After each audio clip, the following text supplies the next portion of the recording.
Assalamualaikum warahmatullahi wabarakatuh. 93,4 KIS FM Radio Kesehatan Keluarga. Kerabat saya senang sekali Alika Syakif hadir menemani kerabat sehat di program KIS FM Talk Show. Dan tentunya sebelum memulai talk show kali ini, seluruh kru serta narasumber sudah menerapkan protokol kesehatan yang berlaku, seperti menjaga jarak, mencuci tangan, dan juga menggunakan masker. Adapun topik talk show kita pada pagi ini adalah anak sehat Indonesia kuat. Ngomong-ngomong tentang kesehatan anak nih kerabat sehat, tentunya berbicara mengenai kesehatan anak dan remaja sangatlah penting untuk menjaga kualitas sumber daya manusia Indonesia yang unggul. Maka dari itu Yayasan Lentera Anak bermitra dengan Yayasan Plan Internasional Indonesia. AstraZeneca Young Health Program adalah program filantropi dari AstraZeneca Global yang berfokus pada program kesehatan remaja di berbagai benua dan negara di dunia untuk mengimplementasikan Young Health Program. Dan Kementerian Kesehatan Republik Indonesia untuk mengimplementasikan Young Health Program. Di tengah pandemik ini, kerabat sehat pendidik sebaya Young Health Program tetap bekerja ataupun berkegiatan aktif menyuarakan pentingnya gaya hidup sehat, karena aspirasi dan juga partisipasi anak menjadi suatu hal yang penting dalam upaya pemenuhan anak agar cerdas, ceria, dan juga sehat. Dalam rangka kegiatan ataupun Hari Anak Nasional yang diperingati setiap tanggal 23 Juli, Yayasan Lentera Anak bekerja sama dengan Dinas Pemberdayaan Perempuan, Perlindungan Anak, Pengendalian Penduduk dan Keluarga Berencana atau DP3AP2KB untuk mengadakan sesi talk show dengan topik Anak Sehat Indonesia Kuat untuk mendukung Hari Anak Nasional 2020 yang mengangkat tema Anak Terlindungi Indonesia Maju. Dan tentunya hari ini Alika nggak sendirian, Alika sudah ditemani dengan narasumber-narasumber yang luar biasa. Sudah ada 3 narasumber yang hadir pada hari ini. Ada Kak Ica, Kak Rido, dan juga Ibu Sinta. Yang pertama ada Kak Anissa Saidatul Ulfa atau lebih akrab disapa dengan Kak Ica ya. Kak Ica ini merupakan community fasilitator untuk Young Health Program di Yayasan Lentera Anak. Dan Kak Ica juga merupakan bagian dari relawan Cibinong dan perempuan penyala pergerak isu sosial dan juga lingkungan. Sebagai lulusan kesehatan masyarakat, Kak Ica juga aktif dalam berorganisasi kepemudaan sejak tahun 2012 untuk menyuarakan bahaya rokok dan pentingnya bergaya hidup sehat. Dan untuk narasumber yang kedua, ada Kak Rido Putra Sutrisno atau yang lebih akrab dipanggil dengan Kak Rido, yang mana merupakan pendidik sebaya Young Health Program SMP Cibinong Kabupaten Bogor. Dan Kak Rido saat ini sudah lulus dari sekolah tersebut namun tetap aktif menyuarakan gaya hidup sehat di sekolah. Kak Rido juga merupakan Ketua Umum Forum Anak Daerah Kabupaten Bogor dan aktif menyuarakan hak anak. Dan untuk narasumber ketiga ada Ibu Sinta Damayanti selaku Kepala Bidang Kesejahteraan dan Perlindungan Anak DP3AP2KB Kabupaten Bogor. Oke kerabat sehat, dan selanjutnya Alika akan mulai berdiskusi karena tadi sudah cukup perkenalannya ya. Dan tentunya narasumber di sini sudah hadir untuk melakukan diskusi bersama Alika dan juga memberikan informasi mengenai seputar kesehatan anak. Dan tentunya di sini banyak narasumber yang akan memberikan penjelasan, tapi mohon izin Ibu untuk narasumber yang akan berdiskusi terlebih dahulu. Nanti urutannya ada Kak Ica, Kak Rido, dan Ibu. Nah tentunya untuk Kak Ica, halo, ya. Apa kabar Kak Ica? Baik Kak. Iya, Kak Ica tadi kan Alika sudah memberikan informasi ya kepada kerabat sehat kalau Kak Ica ini merupakan community fasilitator dari Young Health Program dan juga banyak sekali aktivitas Kak Ica ya, seperti sebagai relawan Cibinong dan juga lain-lain. Nah ada hal yang ingin Alika tanyakan nih, dari tadi kita sudah menyinggung tentang Young Health Program. Sebenarnya Young Health Program ini apa sih? Dan beberapa informasi yang sudah Alika dapatkan, kenapa PTM ini menjadi isu yang penting di dalam Young Health Program ini? Silakan Kak Ica. Ya, terima kasih Kak Alika. Nah, jadi Young Health Program ini sebenarnya program kesehatan remaja. Kita di sini melatih pendidik sebaya seperti Kak Rido ini untuk Kak Rido ini mengedukasi teman sebayanya. Jadi konsepnya adalah konsep pendidik sebaya. Jadi kalau misalnya ada anak-anak dinasehatin sama orang tua, biasanya kan dia nggak mau ikut gitu. Nah tapi kalau misalkan pendidik sebayanya, nah itu dia akan cenderung mengikuti sebayanya itu untuk berperilaku seperti itu. Nah kalau PTM sendiri, karena dulu itu PTM itu kan identiknya dengan penyakit orang tua atau orang lansia gitu, seperti diabetes, kemudian hipertensi dan lain-lain. Nah, tapi sekarang itu penyakit tidak menular itu sudah semakin mengarah ke anak muda gitu. Jadi usia produktif itu udah sakit PTM. Makanya kita itu angka yang sekarang itu udah 70% seluruh dunia ya. Makanya kita mencegah penyakit tidak menular itu dari sejak dini gitu. Makanya di sini kami mendidik pendidik sebaya untuk mencegah penyakit tidak menular sejak masa usia anak, seperti itu Kak. Oke, jadi Young Health Program ini merupakan suatu pencegahan penyakit tidak menular pada anak-anak dan remaja ya. Ya, betul. Padahal yang selama ini banyak masyarakat tahu, bahkan Alika sendiri kayaknya lebih khawatir ke penyakit menular ya, seperti hepatitis ataupun HIV dan juga TBC. Tapi ternyata yang mematikan itu PTM ya. Banyak sekali anak-anak muda saat ini yang memang sudah terkena penyakit-penyakit PTM seperti hipertensi dan lain-lain. Iya, betul banget Kak. Oke, untuk masuk ke pertanyaan selanjutnya nih Kak Ica, sebenarnya apa aja sih yang disampaikan dari Young Health Program ini mengenai gaya hidup sehat dan seperti apa? Ya, jadi dalam Young Health Program ini kami tadi kan pelatihan pendidik sebaya, kemudian kami mendukung teman-teman pendidik sebaya untuk berkegiatan di sekolah, kemudian dan di komunitas. Jadi ada sekolah dan komunitas yang kami dampingi. Nah, kemudian kita dampingi mereka untuk bagaimana menyampaikan pesan kesehatan tersebut dengan gaya yang anak muda gitu, enggak yang penyuluhan seperti penyuluhan biasa kayak gitu. Jadi lebih ke games, kemudian kegiatan-kegiatan pokoknya yang anak muda banget lah gitu. Nah, itu kami di sekolah dan di komunitas seperti kerjasama dengan Karang Taruna kayak gitu untuk membuat posyandu remaja di komunitas atau di lingkungan rumahnya seperti itu. Nah, sampai sekarang ini teman-teman pendidik sebaya ini sudah mencapai 3.529 remaja yang diedukasi dengan kegiatan-kegiatan teman-teman pendidik sebaya tersebut, baik online maupun offline sebelum masa pandemi ini. Kayak gitu. Selain itu ada juga orang tua, kemudian guru-guru dan tenaga kesehatan yang juga kami latih, karena ketika anak-anak sudah paham akan informasi kesehatan, jika orang dewasanya tidak diberikan informasi yang sama, lingkungannya nanti tidak mendukung gitu, tidak bisa mendukung. Makanya kita membuat selain anak-anaknya ada juga lingkungan yang bisa menjadikan si anak ini untuk hidup sehat selalu, seperti itu Kak. Oke, keren ya. Jadi mengikuti perkembangan zaman juga, Young Health Program ini memberikan ataupun menyampaikan gaya hidup sehat melalui diskusi ataupun games ya, secara online juga.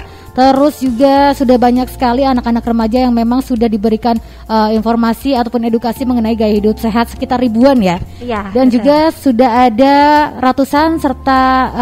ratusan orang tua dan guru yang sudah mendapatkan pelatihan mengenai gaya hidup sehat. Betul. Ya, terima kasih Kak Ica untuk informasinya, sangat bermanfaat sekali untuk kerabat sehat yang mungkin saat ini sedang mendengarkan. Dan kerabat sehat untuk selanjutnya kita akan berbincang-bincang dengan narasumber selanjutnya, yaitu ada Kak Rido. Halo, apa kabar Kak Rido?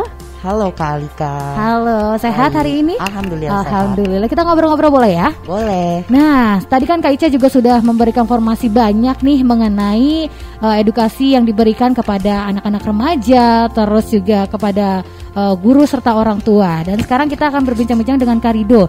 Yang Alika tahu tadi Kak Rido biografinya ataupun sekilas dari informasi dari yang Alika dapatkan tentang Kak Rido. Kak Rido ini merupakan pendidik sebaya. Ya, pasti ya, kebayang. Betul. Alika kebayang harus memberikan edukasi ke teman-teman sebaya yang mungkin kadang ada yang susah juga tuh, nggak gampang untuk memberikan edukasi kepada teman-teman sebaya. Walaupun tadi Kak Ica menyampaikan orang tua tuh agak sulit juga memberikan edukasi, karena anak-anak remaja sekarang kayaknya lebih sulit mendengarkan edukasi dari orang tua dibanding teman sebaya. Tapi kenyataannya tidak semudah itu juga ya Kak Rido ya, memberikan edukasi ke teman-teman sebaya. Mungkin yang Kak Rido berikan edukasi, mungkin ada beberapa yang seperti memberikan penangkalan ataupun menyangkal tentang edukasi yang Kak Rido berikan. Iya betul, tapi dengan cara kami yang sebaya kepada sebaya, peer to peer itu pendekatannya lebih gampang sebenarnya Kak. Jadi biasanya ada yang menangkal. Nah tapi, hai, kamu tahu nggak kalau misalnya kayak gini, kamu berperilaku beresiko seperti ini, kamu nanti bakal bisa seperti ini. Nah dia nanti juga berpikir, wah iya ya, teman saya aja bilang seperti itu, berarti saya harus menghindari ini. Nah yang aku temukan seperti itu. Oke, jadi ternyata ada sisi mudahnya juga ya, walaupun mungkin nggak semuanya seperti itu. Ada juga beberapa sekali yang memang perlu edukasi khusus untuk bisa lebih meyakinkan bisa menerapkan gaya hidup sehat ya. Yang ingin Alika tanyakan nih sama Kak Rido, sebenarnya di masa pandemi ini kan banyak sekali ya sekolah-sekolah yang lebih menerapkan daring ataupun pembelajaran secara online ya. Nah untuk Kak Rido sendiri sekarang sudah menduduki bangku sekolah SMA ya? SMK. Oh SMK, oke. Otomatis sama ya melakukan pembelajaran di rumah juga? Iya betul. Nah ceritain dong Kak Rido, gimana sih pengalaman Kak Rido selama belajar di rumah, dan juga apakah Kak Rido tetap menjaga gaya hidup sehat selama belajar di rumah? Belajar di rumah sebenarnya adalah hal baru, tapi tidak bertemu teman-teman di sekolah itu membuat keadaan remaja merasa stres, bingung, terus khawatir akan situasi seperti ini, apakah masih berkepanjangan atau belum menemui titik pasti kapan kita akan bertemu lagi. Nah, tapi kesehatan mental perlu sekali dijaga, terutama kesehatan fisik. Nah, seperti aku melakukan olahraga ringan sampai sedang di rumah saat bangun tidur, dan tetap menjaga kesehatan pada makanan. Jadi aku tetap menyeimbangkan gizi selama di rumah. Yang biasanya di rumah itu makan agak banyak, tapi aku seimbangkan dengan aktivitas fisiknya yang lebih berat lagi, seperti itu Kak. Oke, jadi sebenarnya untuk belajar di rumah pun ada tantangannya sendiri ya. Walaupun ini merupakan hal baru, ternyata anak-anak sekolah juga mengalami yang namanya stres ya walaupun belajar di rumah. Dan tentunya kalau ditanya tadi pertanyaan ke Kak Rido, apakah Kak Rido tetap melaksanakan gaya hidup sehat? Karena Kak Rido sendiri merupakan seorang pendidik sebaya ya kan. Dan alhamdulillahnya Kak Rido tetap menerapkan gaya hidup sehat dengan cara mengkonsumsi makanan-makanan bergizi dan tetap melakukan olahraga ringan. Betul ya Kak Rido ya? Iya betul sekali. Dan masih ada lagi nih pertanyaan yang akan Alika tanyakan ke Kak Rido. Untuk pertanyaan selanjutnya, nah Kak Rido sebagai pendidik sebaya Young Health Program, sebenarnya pengalaman apa ataupun kegiatan apa yang Kak Rido jalankan secara online di Young Health Program ini? Boleh ceritain dong Kak Rido pengalaman apa selama Kak Rido berkegiatan di Young Health Program ini secara online? Selama masa pandemi ini, terutama belajar di rumah, nah kami pendidik sebaya tetap berkegiatan lewat daring atau virtual. Nah banyak sekali teman-teman pendidik sebaya yang lain yang melakukan Zoom meeting, webinar tentang gizi seimbang, lalu Microsoft Teams, live Instagram, membahas tentang kesehatan remaja, ya seperti itu. Lalu juga ada seminar di WhatsApp group seperti itu Kak. Iya. Nah, sebelum pandemi aku berkampanye juga di sekolah saat aku masih di bangku SMP. Aku berkampanye di sekolah itu tentang isu mengkonsumsi minuman beralkohol, merokok, dan mengkonsumsi gizi yang seimbang serta aktivitas fisik. Nah, itu kami ada 10 orang berkampanye kepada teman-teman pendidik sebaya, teman-teman sebaya yang lain, sekitar kurang lebih 200 orang. Kak Rido yang memberikan penyuluhan. Iya, wah luar biasa. 200 orang tentang bagaimana sih pentingnya kita sebagai remaja sudah harus bisa menjaga kesehatan, memperdulikan diri sendiri, ya seperti itu, dan menjauhi aktivitas-aktivitas berisiko seperti yang tadi saya sebutkan, seperti itu Kak. Oh ya, tadi juga Kak Rido sempat membahas untuk kegiatan online di Young Health Program ini seperti melakukan webinar Zoom itu, tapi untuk peminatnya sendiri atau pesertanya sendiri sudah cukup banyak. Iya, sudah cukup banyak dari teman-teman sebaya mulai dari SMP sampai SMK, dan ada juga orang dewasa yang juga tertarik seperti itu. Walaupun sebenarnya ini pendidikan untuk sebaya ya. Iya, betul sekali. Tapi karena edukasi mengenai kesehatan sih ya. Tapi jadi siapapun itu berhak untuk mendapatkan edukasi tersebut ya. Iya, betul Kak Alika. Baik, terima kasih Kak Rido atas penjelasannya. Alika bangga loh melihat sosok-sosok seperti Kak Rido ya, generasi milenial yang tetap menyuarakan gaya hidup sehat. Dan tentunya tadi yang Alika sampaikan juga, pandangan Alika nggak gampang untuk memberikan pendidikan ke teman sebaya karena mungkin sebagian ada yang menyangkal ataupun yang lainnya. Tapi di sini Kak Rido tetap berusaha untuk menyuarakan gaya hidup sehat dan lain-lainnya. Mudah-mudahan banyak yang terinspirasi dari Kak Rido ya. Jadi banyak yang mengikuti jejak Kak Rido sebagai pendidik sebaya di bidang kesehatan. Amin. Terima Karena kasih. mulai dari diri sendiri itu sangat penting Kak. Wah betul. Jadi harus dicontoh nih ya kerabat sehat. Oke, untuk selanjutnya juga sudah ada satu lagi nih narasumber kita yang luar biasa juga. Halo Ibu, apa kabar? Alhamdulillah. Ibu Sinta Damayanti. Tadi kita sudah mengobrol-ngobrol ya Bu ya dengan Kak Ica dan juga Kak Rido mengenai Young Health Program ini. Dan tentunya Alika juga punya beberapa hal yang ingin Alika tanyakan sama Ibu gitu. Dan untuk Ibu Sinta dan Alika, sebelumnya ingin mengucapkan terima kasih dulu karena Ibu sudah menyempatkan waktu untuk hadir ke acara hari ini ya Bu ya. Dan tentunya ada beberapa hal yang ingin kita bahas juga Bu, yang ingin Alika tanyakan kepada Ibu. Sebenarnya di antara tadi program-program yang sudah dijelaskan oleh Kak Ica dan juga Kak Rido, sebetulnya ada nggak sih Bu upaya dari pemerintah daerah untuk mendukung anak-anak tetap memiliki gaya hidup sehat? Ya.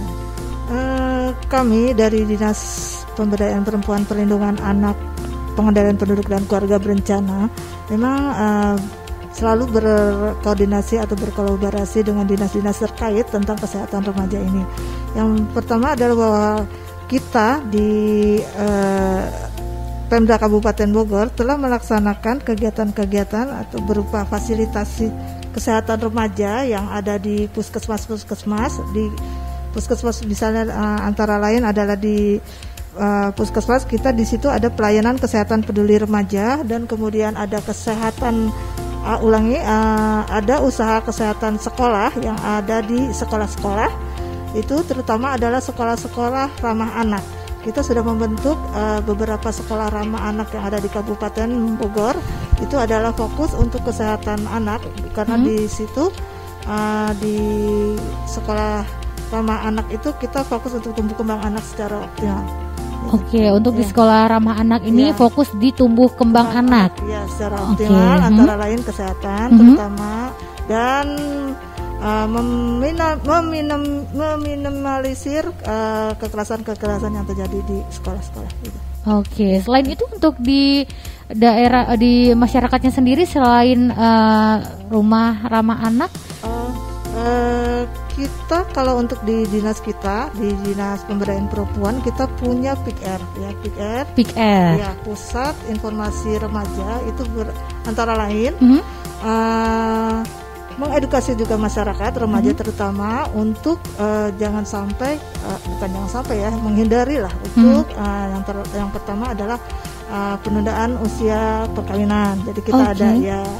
Jadi usia perkawinan anak itu, walaupun sekarang kita sudah ada undang-undang terbaru ya tentang perkawinan ya, yang merubah Undang-Undang Nomor 1 Tahun 74 ya, sekarang kemarin tahun 2019, bahwa usia perkawinan anak adalah perempuan maupun laki-laki 19 tahun. 19 tahun. Jadi sekarang minimal 19 tahun. 19 tahun. Karena kan kita tahu Undang-Undang Perlindungan Anak Nomor 35 Tahun 2014 bahwa usia anak adalah 0 sampai dengan 18 tahun.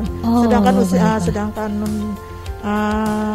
Undang-Undang Perkawinan Anak yang lama itu perempuan 16 tahun ya kan. Jadi ada perubahan. Ada perubahan bahwa sekarang adalah perempuan dan laki-laki usianya minimal 19 tahun. Minimal 19 tahun sudah bisa melakukan pernikahan. Kalau dulu undang-undangnya adalah usia 16 tahun ya Bu ya. Laki-laki perempuan 19 juga. Ya. Oke, jadi sekarang laki-laki ataupun perempuan di undang-undang yang terbaru itu diperbolehkan untuk melakukan pernikahan di usia 19 tahun.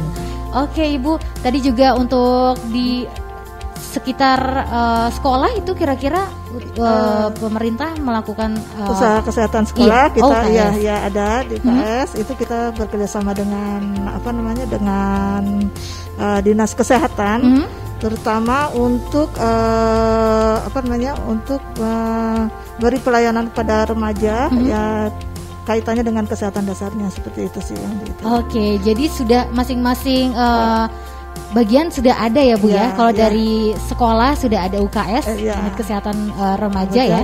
Sekolah dan juga di sana memberikan pelatihan-pelatihan mengenai kesehatan di sekolah ya. Untuk di masyarakatnya tadi ada PIK-R dan juga rumah ramah anak ya Bu. Yang sudah yang lebih berfokus pada tumbuh kembang anak. Oh, kita ada Kampung Anak Sejahtera. Kita punya beda lagi. Ada beda lagi ya. Okay. Kampung Anak Sejahtera, pilot projectnya itu di Provinsi Jawa Barat. Kita ada di Kecamatan Cibungulang, Desa Cibatok 2. Itu kita juga bekerja sama dengan program yang ada dari Kementerian PPP dan PA. Itu kaitannya dengan sebenarnya fokusnya adalah anak-anak yang kurang gizi, artinya stunting ya waktu itu ya. Kita fokus ya. Jadi tumbuh kembang secara optimalnya kurang, jadi kita fokuskan ke situ. Alhamdulillah sekarang sudah tidak ada lagi di Cibatok 2 itu. Oke, ternyata banyak kerabat sehat, upaya-upaya pemerintah yang mendukung untuk gaya hidup sehat di anak-anak ataupun remaja. Terima kasih Ibu. Dan Alika juga mau menanyakan lagi nih Bu mengenai seberapa penting sih Bu peran anak-anak dalam memajukan gaya hidup sehat khususnya untuk mencegah penyakit menular? Ya. Peran anak ya sangat penting lah, karena tadi juga sudah diutarakan oleh Karido ya, bahwa hak-hak anak itu memang kita jamin dalam Undang-Undang Perlindungan Anak Nomor 35 Tahun 2014. Jadi bahwa tumbuh kembang anak itu sangat penting untuk menjadi modal dasar bagi generasi kita ya, kalau seperti itu. Jadi dengan alhamdulillah dengan ada kerjasama dengan IHMP, kita sangat mendukung lah kegiatan seperti itu untuk pola kehidupan kesehatan bagi remaja itu, terutama untuk penyakit yang tidak menular ini. Oke. Terima kasih banyak Ibu untuk jawaban yang sungguh memberikan banyak informasi ya, yang mungkin kerabat sehat juga di rumah belum tahu, bahkan baru tahu hari ini mengenai tentang berapa usia layak dilakukan pernikahan dan juga program-program pemerintah mengenai gaya hidup sehat di masa anak-anak dan juga remaja. Dan selanjutnya kerabat sehat akan ada pembacaan deklarasi Young Health Program yang akan disampaikan oleh Kak Rido dan juga nanti akan ditanggapi oleh Ibu. Jadi mohon disimak dengan seksama Bu, nanti kita akan membahas tentang isi deklarasi tersebut. Kepada Kak Rido dipersilakan untuk membacakan deklarasinya. Baik, terima kasih Kak Alika. Deklarasi. Kami pendidik sebaya Young Health Program dengan ini menyatakan bahwa 1. Mendukung pemerintah untuk membebaskan anak dari iklan, promosi, sponsor, dan dampak asap rokok. 2. Menjalankan pola hidup sehat dengan cara pencegahan perilaku beresiko yang menyebabkan penyakit tidak menular. 3. Mempromosikan kesetaraan gender di keluarga, sekolah, dan lingkungan kami. 4. Ikut serta menyuarakan hak anak demi tercapainya Kota Kabupaten Layak Anak dan Indonesia Layak Anak tahun 2030. Depok, 17 Februari 2019, pendidik sebaya Young Health Program. Wah, terima kasih Kak Rido sudah membacakan deklarasinya, benar-benar serius ya, sampai ada deklarasi yang dibuat dari Young Health Program. Dan kepada Ibu Sinta dipersilahkan untuk memberikan tanggapan atas deklarasi pendidik sebaya Young Health Program yang sudah dibacakan oleh Kak Rido. Ya, terima kasih. Alhamdulillah ya sudah dibacakan oleh Kak Rido. Apresiasi atas komitmen dan deklarasi pendidik sebaya Young Health Program untuk mencegah penyakit tidak menular. Kami dari Dinas BP3P2KB untuk deklarasi ini apresiasi untuk deklarasi ini, terutama untuk mendukung pemerintah dalam membebaskan anak dari iklan, promosi, sponsor, dampak asap rokok. Kita tahu di Kabupaten Bogor masih ada maraknya iklan-iklan rokok yang tersebar, dan kita tahu juga bahwa salah satu pendukung untuk Kabupaten Layak Anak itu adalah bebas dari iklan rokok, promosi dan sebagainya. Ya, alhamdulillah dengan adanya ini suara-suara anak, mudah-mudahan kita terdengar oleh penentu kebijakan bahwa kita perlahan dan pasti ya untuk terbebas dari asap rokok, kemudian iklan, promosi dan sponsor itu dan sebagainya. Kemudian yang ketiga adalah selanjutnya adalah mempromosikan kesetaraan gender di keluarga, sekolah dan lingkungan. Kita tahu di Kabupaten Bogor selama ini bahwa kasus-kasus anak yang terjadi yang sudah kita tangani itu di bulan kemarin ya, bulan Juli itu sudah banyak 59 anak. Itu prioritas atau mayoritas dari korban yang terjadi adalah anak-anak perempuan. Nah, seperti itu. Baru juga hari ini juga kami layani bahwa anak-anak perempuan yang hari ini juga maksud saya kita baru menerima juga kasus-kasus pelecehan anak perempuan juga. Jadi ya, intinya bahwa kami di DP3AP2KB walaupun dalam masa pandemi ini COVID, untuk pengaduan kami masih layani. Tetap melayani pengaduan masa pandemi ya. Tapi untuk secara konselingnya bisa juga melalui online seperti itu bisa. Sudah bisa online. Dilakukan konseling secara online. Karena kan kita tahu bahwa anak yang sudah menjadi korban itu biasanya butuh dukungan dari kita semua.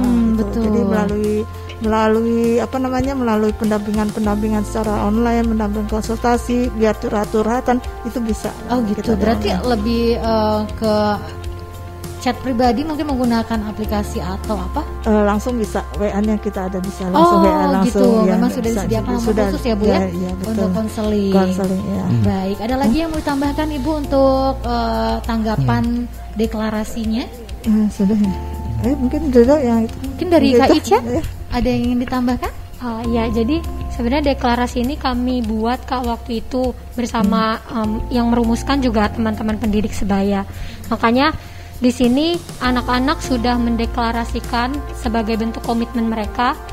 Makanya untuk itu selain dari komitmen anak-anak, remaja, kita juga nggak mau mereka bergerak sendirian gitu. Makanya di situ kami melatih juga tenaga kesehatan sebanyak 52 tenaga kesehatan se-Kabupaten Bogor.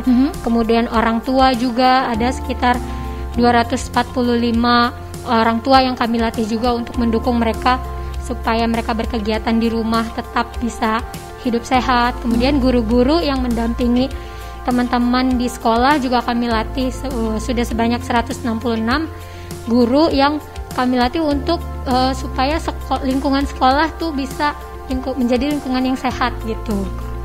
Oke, ternyata tadi ditambahkan lagi ya, kalau misalkan sudah banyak sekali beberapa ribuan murid yang sudah diberikan edukasi, terus juga beberapa puluhan tenaga kesehatan yang sudah diberikan pelatihan, serta ratusan orang tua juga yang sudah diberikan edukasi tentang bagaimana tetap menjalankan hidup sehat selama di rumah. Iya, betul. Terima kasih Kak Ica untuk penambahannya, dan Ibu terima kasih juga sudah memberikan tanggapan.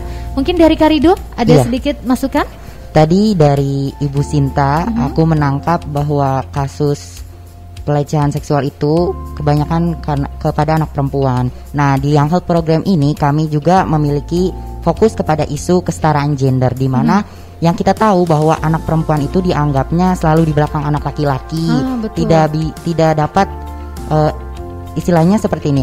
Anak perempuan tidak bisa sekolah tinggi-tinggi karena nanti akhirnya juga di dapur seperti itu.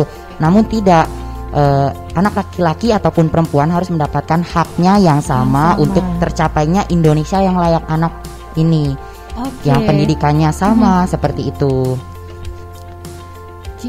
Jadi untuk saat ini sudah tidak berlaku ya kalau misalkan pendidikan itu perempuan nggak boleh lebih tinggi dari laki-laki. Sekarang semuanya sama, laki-laki ataupun perempuan berhak mendapatkan pendidikan yang setara juga ya. Karena untuk memenuhi kesetaraan gender, terus juga memenuhi ataupun mencapai ke program Young Health Program, yang mana adalah Indonesia Iya, Indonesia Layak Anak Indonesia Layak 2030. Mudah-mudahan seluruh program yang dibuat oleh Young Heart Program bisa terlaksana dengan baik ya. Kak Rido, Kak Ica, dan juga Ibu Sinta. Dan tentunya Kerabat Sehat, Alika akan memberikan sedikit kesimpulan mengenai talk show kita kali ini. Suatu kemajuan bangsa tentunya sangat ditentukan oleh anak-anak ataupun generasi yang sehat dan juga berkualitas. Namun tentunya hal tersebut harus mendapatkan dukungan penuh baik dari lingkungan keluarga, lingkungan masyarakat, ataupun pemerintahan. Dan Kerabat Sehat, berakhir sudah acara talk show KISI FM dengan tema Anak Sehat Indonesia Kuat. Alika ucapkan terima kasih sebanyak-banyaknya untuk seluruh narasumber, Kak Ica, Kak Rido, dan juga Ibu Sinta yang telah menyempatkan hadir pada talk show ini. Terima kasih juga untuk Yayasan Lentera Anak, Yayasan Plan Internasional Indonesia. AstraZeneca Young Health Program adalah program filantropi dari AstraZeneca Global yang berfokus pada program kesehatan remaja di berbagai benua dan negara di dunia untuk mengimplementasikan Young Health Program. Kementerian Kesehatan Republik Indonesia, DP3AP2KB, KISI FM Bogor, serta seluruh sponsor yang telah mendukung acara ini. Mohon maaf apabila terdapat banyak kesalahan dalam acara ini. Dan untuk kerabat sehat yang ingin menyaksikan ulang talk show ini, bisa langsung kunjungi YouTube KISI FM ataupun KISI Video Channel, dan juga bisa langsung follow Instagram Yayasan Lentera Anak _ Dan itu dia kerabat sehat, cukup sekian talk show pada hari ini. Alika berserta seluruh narasumber pamit undur diri. Wassalamualaikum warahmatullahi wabarakatuh.